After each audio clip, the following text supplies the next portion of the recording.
আসসালামু আলাইকুম ওয়া রাহমাতুল্লাহি ওয়া বারাকাতুহু। ইন্নাল হামদালিল্লাহ ওয়াসসালাতু ওয়াসসালামু আলা রাসূলিল্লাহি ওয়া বা'দ।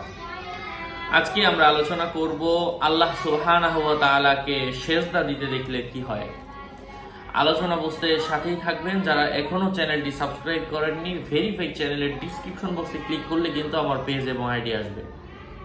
এটা ছাড়া আলাদা অন্য কোনো পেজ নেই, আইডি নেই, ইমো নেই, হোয়াটসঅ্যাপ নেই। সাবধান, নাম ছবি দেখে বিভ্রান্ত হওয়া যাবে না। প্রত্যেক ভিডিওতে আমি বলি, স্বপ্নে কোনো মানুষ যদি আল্লাহ তাআলার জন্য মাথা নত করতে দেখে, সে তার জীবনে সফল হবে।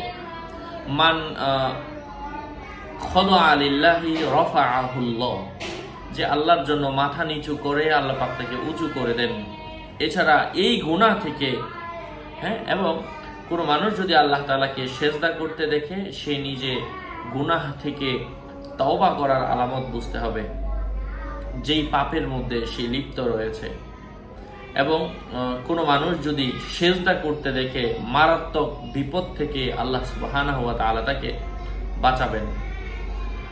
স্বপ্নে কোনো মানুষ যদি পাহাড়ের মধ্যে দাঁড়িয়ে পাহাড়ের মধ্যে আল্লাহ তাআলাকে সেজদা করতে দেখে, স্বপ্নদ্রষ্টা অত্যন্ত কৃপণ বা শক্তিশালী লোকের উপর সফল কাম হবে।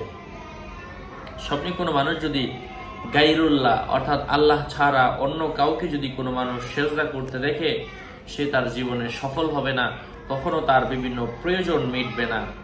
কোনো মানুষ যদি ব্যবসারত অবস্থায় অর্থাৎ ব্যবসা থাকাকালীন অবস্থায় সেজদা করতে দেখে, সে তার ব্যবসার মধ্যে সফল হওয়ার সম্ভাবনা রয়েছে।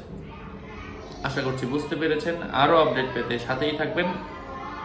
আসসালামু আলাইকুম ওয়া রাহমাতুল্লাহি ওয়া বারাকাতুহু।